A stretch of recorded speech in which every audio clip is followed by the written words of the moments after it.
আসসালামু আলাইকুম রহমতুল্লাহ বরকাতুহ। সম্মানিত প্রিয় মুসলিম ভাই ও বোনেরা, আজকে আপনাদের মাঝে আলোচনা করব পাঁচ ওয়াক্ত নামাজের সময়সূচি, তাহাজ্জুদ, সেহরি শেষ সময়, ইশরাক চাস্তের নামাজের সময়সূচি, ইফতারের শেষ সময়, নামাজের নিষিদ্ধ ওয়াক্তসমূহ, সূর্যোদয় সূর্যাস্তের সময়সূচি, প্রত্যেকটা জেলা বিভাগগুলোর নামাজের সময়সূচি। তো আজকে শনিবার 11 জুলাই 2026 ইংরেজি, 27 আষাঢ় 1432 বাংলা, 25 মুহররম 1447 হিজরি, ঢাকা মতো পার্শ্ববর্তী এলাকার নামাজের সময়সূচিগুলো তুলে ধরবো।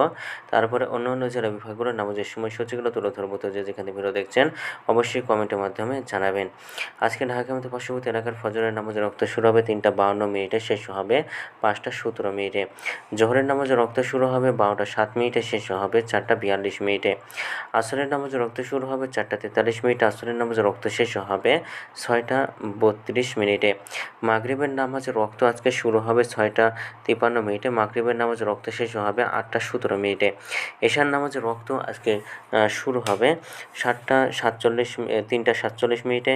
এশার নামাজের রক্ত আজকে 8:18 এবং শেষ হবে 3:47, অর্থাৎ সুবহ সাদিকের পূর্ব পর্যন্ত।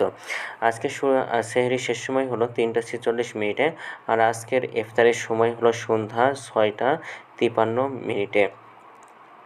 আজকের নফল নামাজের উত্তম সময় ইশরাকের রক্ত সকাল 5:32 থেকে 8:42 পর্যন্ত, চাস্তের রক্ত সকাল 8:43 থেকে 12টা পর্যন্ত, এবং সন্ধ্যা অর্থাৎ তাহাজ্জুদ নামাজের রক্ত উত্তম সময় রাত 12:51 থেকে 3:47 পর্যন্ত।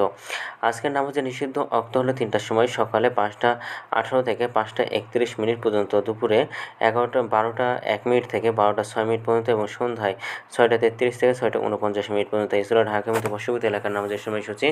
এখন আলোচনা করব বিভাগীয় শহরের জন্য উল্লিখিত সময়ের সঙ্গে যেসব বিভাগের সময় আপনার যোগ বিয়োগ করবেন তা হলো এই, অর্থাৎ বিয়োগ করবেন চট্টগ্রামে 5 মিনিট এবং সিলেটে 6 মিনিট কম করবেন। ঢাকার মতো পার্শ্ববর্তী এলাকার যে নামাজের সময়সূচি রয়েছে সেখানে চট্টগ্রামে 5 মিনিট এবং সিলেটে 6 মিনিট কম করবেন।